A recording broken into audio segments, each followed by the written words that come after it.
Sounds Good is sponsored by Anchor. If you haven't heard about Anchor, it is the easiest way to make a podcast. When we were first getting started, getting ready to launch Sounds Good in 2015, making a podcast was hard. But now, thanks to Anchor, making a podcast is not only easy, it is fun. Anchor's creation tools allow you to record and edit your podcast right from your phone or your computer. Anchor will distribute your podcast for you so it can be heard on Spotify, Apple Podcasts, and basically everywhere else. And you can make money from your podcast with no minimum listenership. Plus, now you can add any song from Spotify directly to your episodes. Even if you're an OG podcast like ours, you can record and produce your show like you always have, but use Anchor as your host. You'll save money, have a superior hosting experience, and get advanced analytics. Anchor has everything you need to make a podcast all in one place. Download the free Anchor app or go to anchor.fm to get started. Okay, so we've heard about this term confirmation bias. It's what happens when we seek out information that confirms what we already believe. And it's what's happening to many of us when we log onto social media or read the news. Most of us follow, listen to, or read news from like-minded people and organizations we agree with. The problem is it creates an echo chamber where our beliefs are continually amplified and reinforced by continual repetition of our existing perspective. Basically, we end up clinging to our beliefs even more strongly and become further cut off from contradictory info or perspectives, no matter how legit. And this can be dangerous because it can distort reality and create division and polarization. We all end up further away from accessing, much less accepting, opposing viewpoints. And algorithms make it even worse. They continue to show you what it knows you want more of, creating what's called a filter bubble, making it even harder to discover new perspectives. One way to combat this echo chamber effect is to diversify your media diet. Follow and listen to people you disagree with, especially about complicated or hot-button topics. Get comfortable with nuance. Check multiple news sources, and most importantly, remember that just because you want something to be true doesn't mean it is true.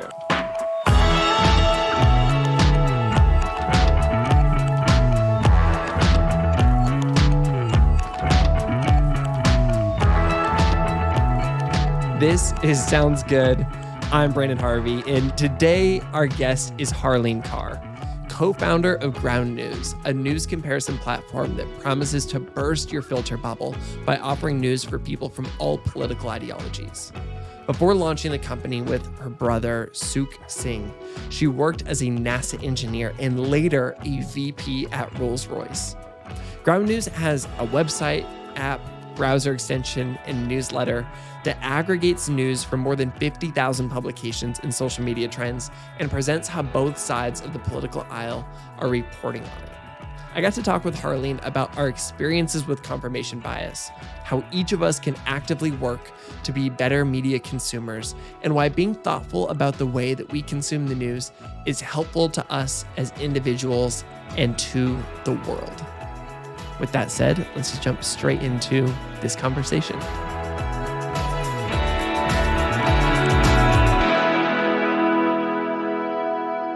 From the top, I think that we should start by saying that I think that media and journalism is incredibly important, and probably listeners to the show feel the same way. The work that journalists do, uncovering the truth, holding the powerful accountable, and communicating information is what allows us to live in a relatively safe and fair world and fight for a safer and fairer world. But of course, we know that no institution is perfect. And also, the ways that we now consume the news has changed really quickly and not always in the best ways. And we've definitely seen the problems that come out of that.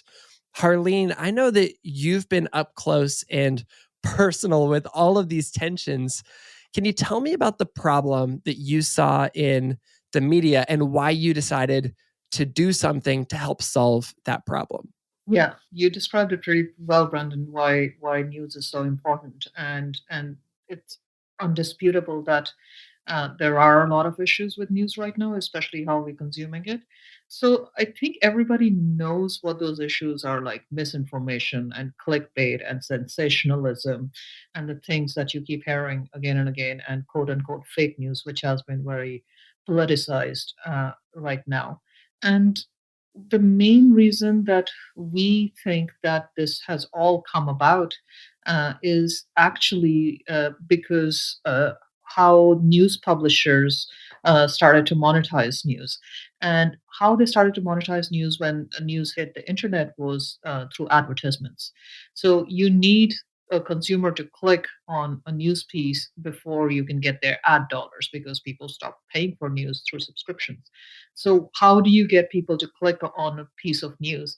And that is by making it sensationalized. That's by making it clickbaity. That's by making it something so interesting that it's not just sounds like plain boring facts.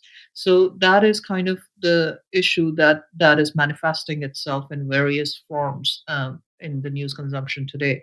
And then to just exacerbate the problem, it's the consumption of news on social media, and that is a second layer of advertising that goes on top of it. So if those of your listeners who have watched the recent documentary on Netflix called Social Dilemma, it's pretty Yes. scary. It's pretty scary. I'm laughing at it because that's the only response I can think of. We laugh so that we don't cry. That's it, right? And it's again, what they're sharing is nothing new to us, but it was a very well put together documentary, and just distilled it to show that the social media platforms, their only goal is to keep you on the platform as long as possible. So they will keep serving you what you want to read, and then send you down these rabbit holes, so you spend more and more and more time, so they can make this advertising dollars off you. And then again, what are they going to serve you? News that you kind of agree with, news that sound interesting to you. It's not in their best interest to serve news that you might not disagree with, or that sounds plain boring and you might close the app. So yeah, that's, sorry, my very long-winded answer to the problems in news today.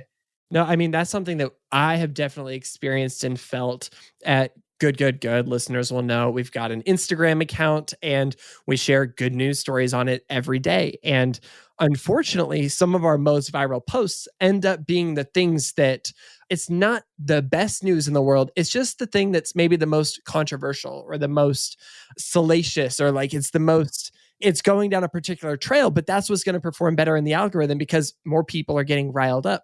And fortunately, we have this incredible community who cares about the deeper, messier, more real good news that we share, and they help balance that out. But we're just really lucky to have a really incredible community. We're also lucky to have a print publication where people are saying, I believe in this, I'm going to buy it before they read any headlines. So we don't ever advertise what the headlines are in the newspaper, or sometimes not even what the theme is before we put it out there. And so we're also able to kind of combat some of this in that way. But a little like preview sneak peek is that in 2021, we're planning on relaunching our website with a lot more web content. That's awesome. And so this is That's something awesome. that, well, it's awesome, but it's also like we've got to now figure out this situation. How do we make sure that we're getting people to the site, getting people engaged with these good news stories, but without falling down this same path? And I can see exactly how easy it is, not even being manipulative or not even trying to be manipulative, at least for publishers to create a little bit of bias in the way that stories are told, just to make sure that they can pay the salaries of their team and pay for office space and everything else. Yep, yep. No, that is it, and then it's amazing that the community that you talked about, and I think that has to be the solution, right? People looking for a solution, actively looking for a solution, believing in something, and then paying for it upfront, and that's got to be the way. And yeah, and that's exactly very.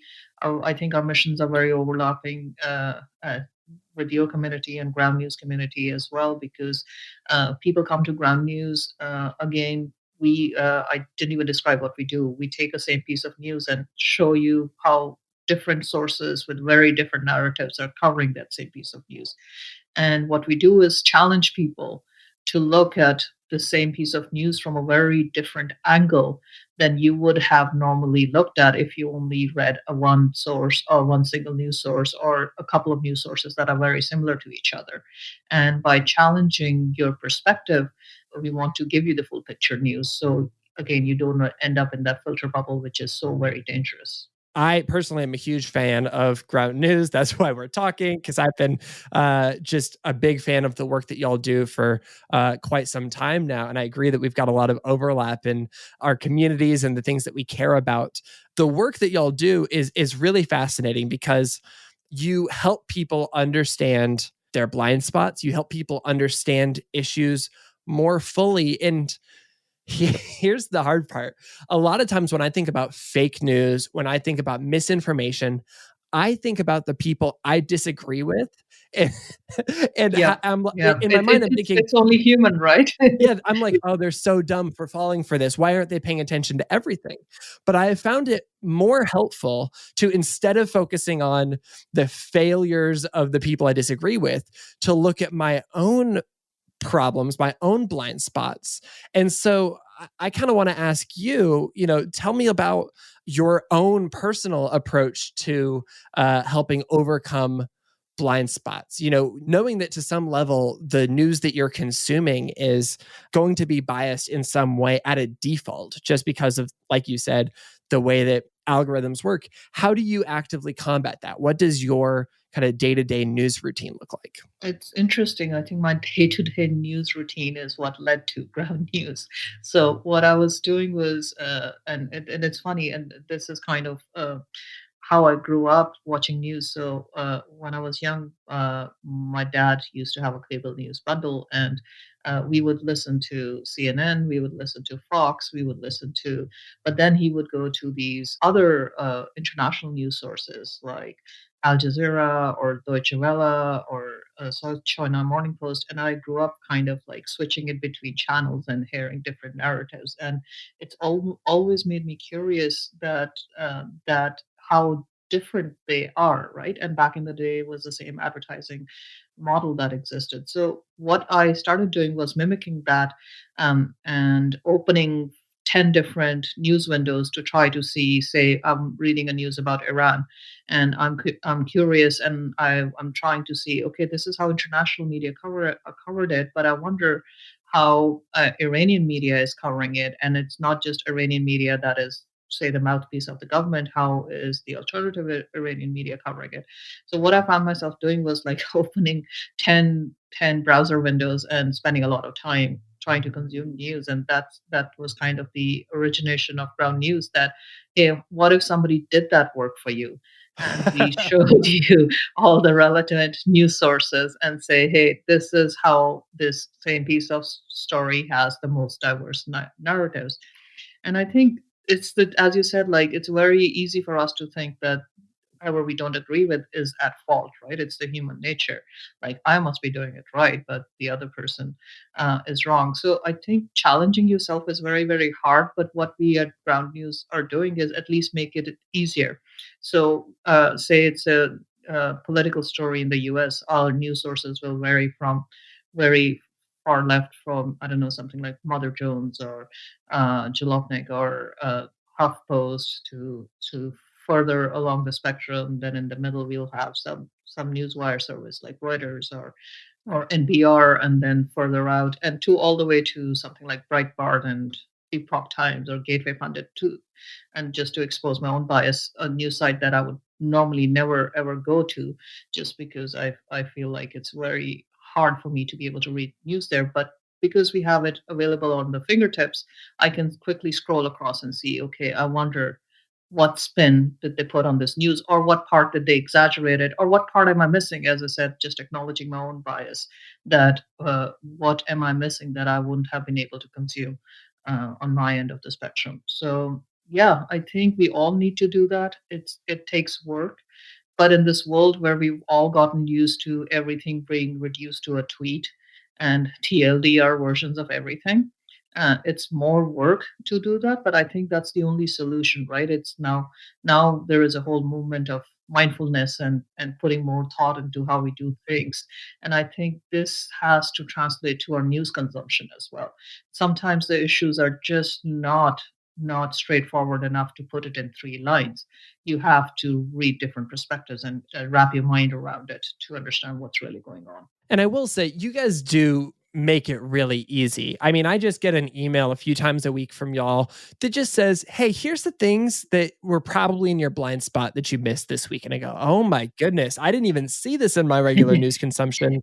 And I'm And already to be trying to honest, even I missed a few of those, which makes me think that yeah, we are doing something right here. It is work. I don't think it's as much work as you're saying it is because you guys make it so easy. It's probably work for you, but it's not work for me because you make it easy. But why do we do this? What is the upside of being thoughtful and mindful about the news we consume? Why is this good for us? Because it's not just to, I mean, it makes me feel good. It makes me feel kind of like brag worthy when I do it, but there's more to it than that. What's the real upside and how is the world a better place when everybody's more mindful and thoughtful about the news they consume? Yeah, I think by consuming news from different perspectives, one, I think more you are more aware of what's really going on. So to give you a typical example, in 2016 elections, a lot of people who were just consuming one side of the news did think that election results were going to be what they ended up being, right? Till the race was announced, and then that just caught people blindsided, and a lot of people are like, how did that happen? I would have never thought that. So, but if you were to be reading again, the news sources from the other side, you would have anticipated that. You would have been able to talk to people. Things like, to give you concrete example, I don't know, some people, like I personally can understand, like why would Hispanic voters vote for Trump or certain ethnicities. And what you have to do is again read news from their perspective, from those sources, and understand, yes, that makes sense. Why would that happen? And that would help you not just educating yourself, that is again broadening your mindset and then understanding what's going on in the world before it's like right in your face and it happens, but also to be able to get along with people, right? I think we need to make the world safe for differences. We have arrived at a point where like, okay, I don't agree with you, and I'm just, it's probably better that we don't talk to each other because it's easier that way. So I think we are shying away from discourse, and that cannot be the answer, right?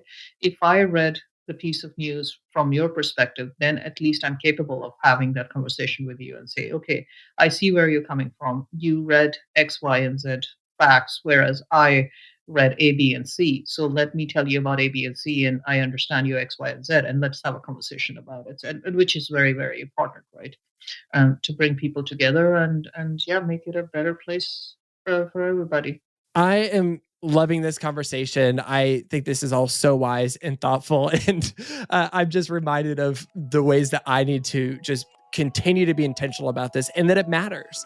We're going to take a quick break. And when we come back, Harleen is sharing the 3 things that you need to do every time you consume the news.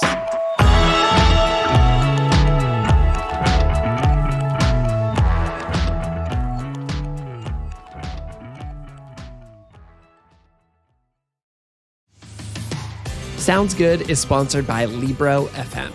Libro FM is the company that lets you purchase audiobooks directly from your favorite local bookstore.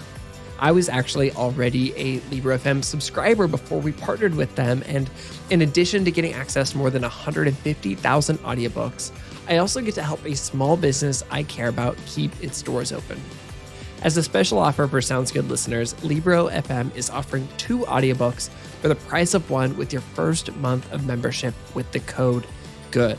I have been on an absolute audiobook kick over the last year, and right now I'm listening to and loving The Dead Are Arising, a fascinating and award-winning biography of Malcolm X. To be honest, it's probably a bit too dense for me to read in print, and so the audiobook has been super helpful. I'm also listening to Big Friendship, which is an incredibly creative and thoughtful audiobook about friendships and how we keep each other close. If you want to check out these books, or if you've got other audiobooks you want to dive straight into, all you have to do is visit the website libro.fm. That's libro.fm, and use the promo code GOOD to get started with 2 audiobooks and to help support this show. Sounds Good is sponsored by BetterHelp. Right now, we are all going through collective trauma. Plus, we're all still working through interpersonal relationships and life struggles. You need someone to talk to. I know that I do. BetterHelp is the solution. BetterHelp makes it easy to get matched with your own licensed professional therapist. Plus, it's affordable. All you have to do is answer a few questions and they'll get you matched and ready to start in under 48 hours. BetterHelp is offering a special offer for Sounds Good listeners. You get 10% off your first month when you take your quiz to get started at betterhelp.com/good. That's betterhelp.com/good. One more time, that's betterhelp.com/good.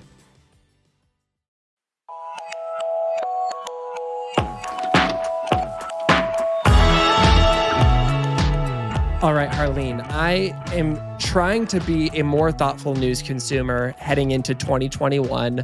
I know that many of our listeners are trying to do the same because we know that it matters. I know you have 3 things that you want each of us to do every time we consume the news. What is the first thing? The first thing is, I think, read the article. I think it's the most obvious thing to do, but all of us are guilty of not doing it, right? Again, going back to that sentiment of everything needs to be reduced to 240 characters. I can't be bothered to read the whole thing. So, read the article because I think people mindlessly just consume just the headlines. And in this sensationalist and clickbaity world, the news actually might be very different in the article itself. So that's the first thing. The number of times that I have been talking with a friend and I said, okay, so I read this article. Oh, wait. Okay, actually, I just read the headline, but here's what I think it said. I've caught myself do that too many times. Yeah, it's easy, right? We are very busy people, and I think there's so many tools out there. Not to criticize them, but things that there are newsletters that distill things and do like productivity tools out there. But sometimes I think if you really want to know about an issue, then read the whole article or listen to it. I think that's another way if you want to do it while you are taking a walk or I don't know, exercising or doing whatever. Then listen to it. That is perfect. What is the second thing that we always need to do when we're consuming the news? Second thing, I think it's what we do at Ground and make it easier for you. But we would love for you to try out Ground, but you can do it without our help as well. Is look at an opposing viewpoint to what you're reading. Again, as I said, it is uncomfortable, and what I'll try to do is find an exact opposite publication. So, say it's a biased publication. If it's left, read right. If it's right, read left. If it's an international news, read the local perspective. And then, yeah, I think reading very opposing viewpoints is definitely going to give you a better picture of what's really going on. And for people who, maybe have a few of their favorite news sources or they find that they're consuming maybe news from the same news sources again and again, there's nothing necessarily wrong with that, but it's helpful to become informed about where kind of on the bias spectrum that news source is. And Ground has this really cool browser extension that I highly recommend that will basically just tell you, here's the opposing source. Here's another article from a different perspective, and it helps you balance that really naturally. Yeah, and just to elaborate on that, Brendan, the browser extension is totally free. You can install it and go to any news site, to your favorite news site, and it'll just show in on the top another viewpoints of this article that you're reading. So it makes the work much easier for you, and it kind of helps you in your social media consumption as well. So every time you come across a piece of news on social media, we'll say, hey, right next to your likes and comments, that there are other perspectives to this news that you just come across on your Reddit or Twitter or Facebook feed. And speaking of social media, what is the third thing we need to always be aware of when we are consuming the news? I think yes. Firstly, unfortunately, if you are consuming the news on social media, I think you have to be even more diligent. There are ads right next to the piece of news that you might be reading, so you have to differentiate between what's an ad and what's actually an article. Where did this publication come from? So be very, very careful. Was it created in Macedonia yesterday to publish this piece of news? And there are loads of that. So yes, you have to be even more careful if you are. And more than that, I think more than just you consuming before you share. to be that good Samaritan and not share things that would cause even further disruption to everything that's going on. Please be more careful before you share. Just take at least a second. I think even Facebook is putting finally some checks and balances in place before people are, or Twitter is one of them, before they share. But yeah, I think taking that few seconds might stop the spread of something that's not true. And I think that a lot of us have maybe gotten in the habit of doing that with traditional news articles like, oh, I Mhm. will read this, I will check this.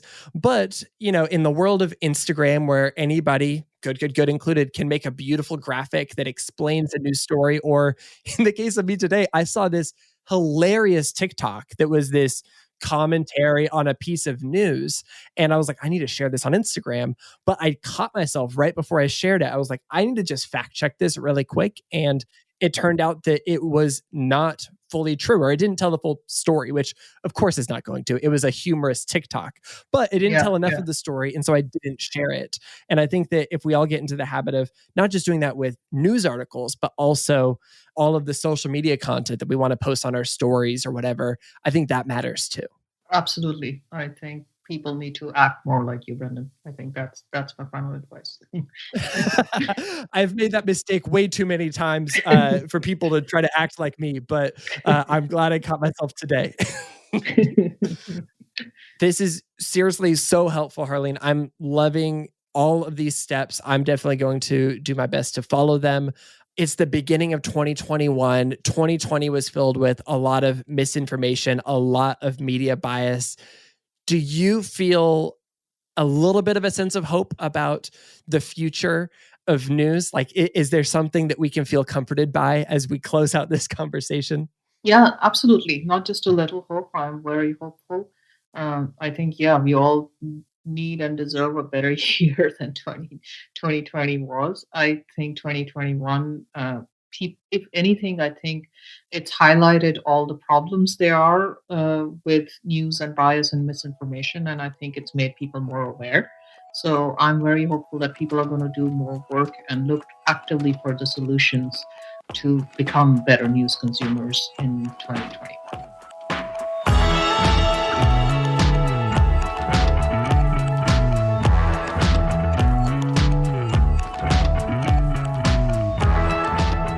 That's Harleen Kaur, co-founder and CEO of Ground News. Visit ground.news to check out their reporting for yourself. On their website, you can also sign up for their newsletters and download their browser extension, the Ground News Bias Checker. This podcast was created by Good. At Good, we help you feel more hopeful and do more good. You can find more good news and ways to make a difference in our weekly email newsletter, our beautiful print good newspaper, and online at goodgoodgood.co. This episode was created by Kaylee Thompson, Megan Burns, Chad Michael Snavely, and me, Brandon Harvey. Please do us a favor by leaving a review wherever you listen to podcasts. Make sure to hit the subscribe button so you don't miss a single episode. And when you find an episode you love, please share it on Instagram so that we can repost you. And with that, that is a wrap for this week's episode. Go out and diversify your media diet this week, and we'll be back next week with more good news and good action. Sound good?